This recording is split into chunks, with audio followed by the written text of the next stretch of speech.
Welcome back. Thanks for joining in. We're now going to just quickly recap where we ended off the other time, and we're going to take it forwards from there. Okay? So last time we talked about the idea that where you place your attention is where you place your energy. Another thing we quickly covered was that if thoughts are the electrical field in the brain that can be measured, and emotions are the magnetic field in the body, then how you think and how you feel will determine your actions, right? In other words, how you think, how you feel, and how you act is going to determine your personality. Your personality is based on your thoughts, your emotions, and your actions. And we've already established that thoughts are the electrical field that can be observed in your brain through brain waves, which we'll talk about right now.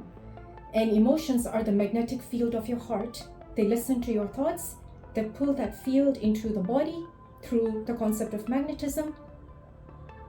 And accordingly, you're going to act. So thinking, acting, and feeling are parts of your personality. Now, what does your personality do? When you have a personality, you create your personal reality. This is the stuff we were talking about earlier, right? Your friends, your family, your colleagues, your exes, your environment, your interactions. This is all a result of your personality.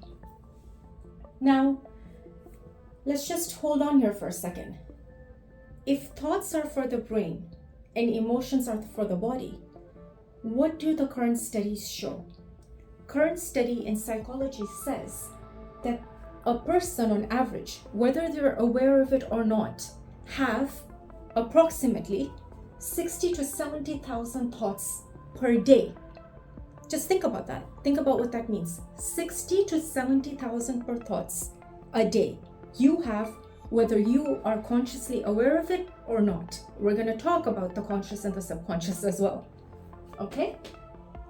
So what does that mean in terms of proportion? It means 90% of the thoughts you're having today were the same thoughts that you had yesterday. 90%, and this has been measured, 90% of the thoughts you had today were the same thoughts that you had yesterday. So what does that mean? That means, remember when we talked about your Monday and then your Tuesday, and then we don't need to look at that anymore to predict your Wednesday and your Thursday? It means that. It just means that your personality has become so predictable. Your thoughts, your emotions, your actions are so interdependent and they're so predictable that you are basically reliving the same reality every day. But if 90% of your thoughts are the same thoughts that you had yesterday, what is the definition of your brain then? Is it living in the present? It doesn't understand the present. It understands the past. So your brain, your thoughts are always in the past. You're just taking your past and putting it here. From here, you're putting it here, and you're saying, this is my present. And then you're taking from here and you're putting it here, the same thoughts. And you're saying, this is my future. But that's not true. You're just making your brain a repository of the past. Your brain, your thoughts are in the past. And if emotions are listening to your thoughts, and if your emotional field is the field of magnetism, depending on your thoughts, if thoughts are your stimulus and emotions are your response, so if you're living in the past, how are you feeling? Are you feeling in the present? You're not. So not only are your thoughts in the past, your emotions also become the repository of the past. So if you're thinking in the past and you're feeling in the past, what's your personality? Is your personality in the future? Does it understand the present? No. Your personality is also in the past. And if your personality is creating all these interactions around you, and you call that your personal reality, the reality that you formed as a person and as an identity in this 3D world where you have relationships, where you have career, where you have motivations, where you have accomplishments, where you have assets, name it. Your personality is never in the present moment. It is always in the past. And if your personality is creating your personal reality, then your personal reality is also an illusion. Your personal reality can be so predictable because you're living in the past. So then we can therefore then say that the brain is nothing but the record of the past, which is your stimulus.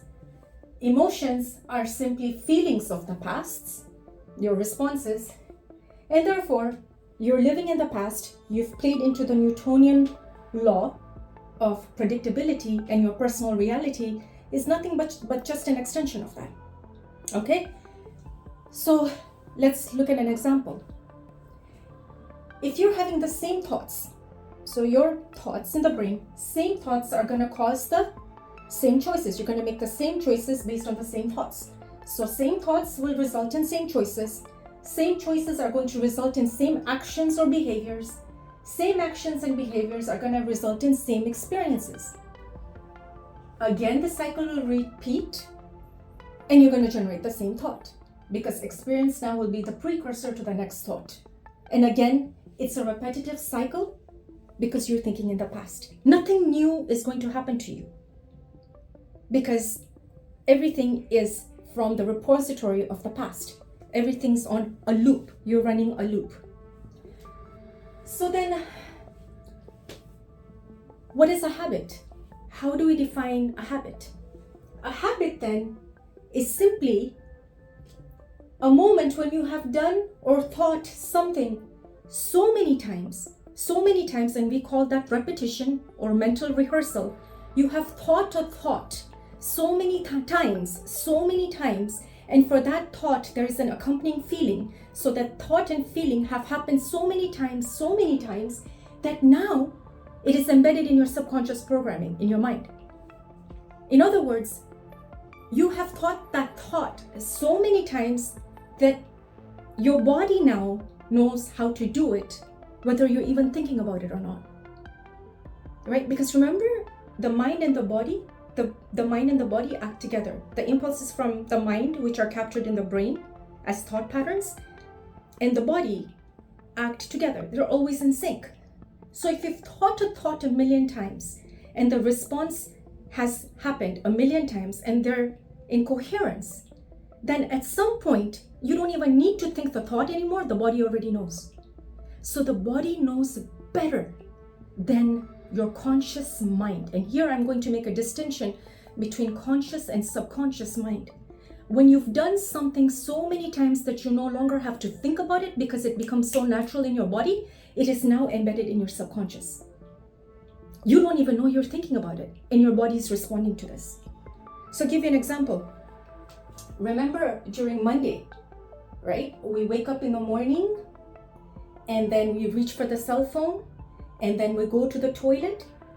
We don't have to separate those actions anymore. You don't have to give an instruction to your brain, okay, when you wake up, let's pick up the phone, let us check our messages, let us go to the bathroom. You no longer need to do that. The body just knows what to do.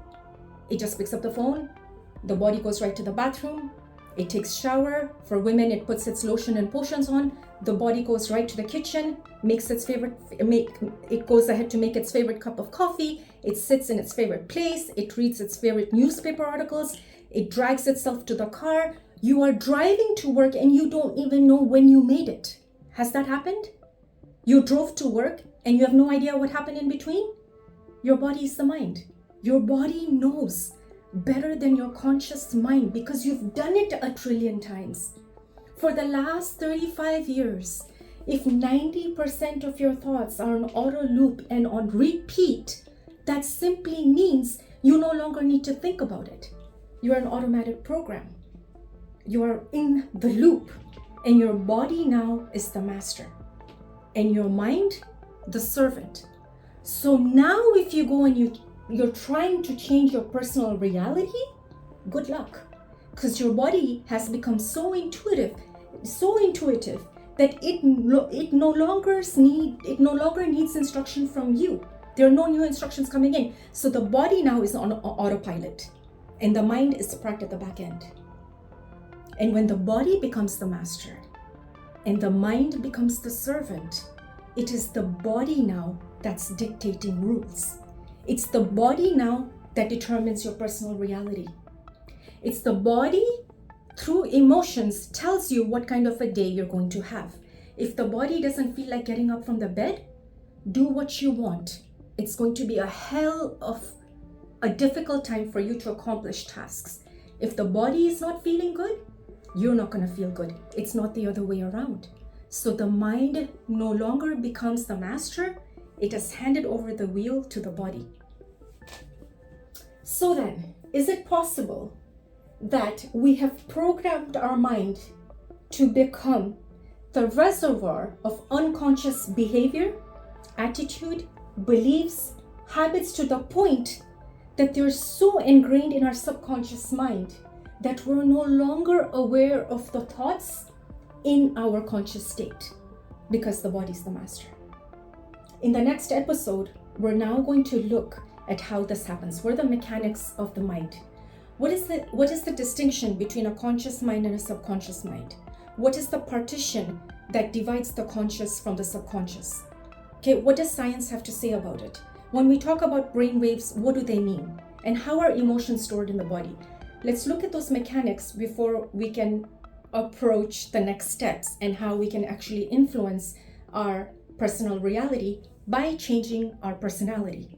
Because if you're trying to change your personal reality, your circumstances outside, based on the same personality, it's impossible. According to Einstein, you have to be at a higher level of consciousness in order to influence matter. So let's look at the dynamics one more time from a psychological perspective before we can look at other details. See you soon.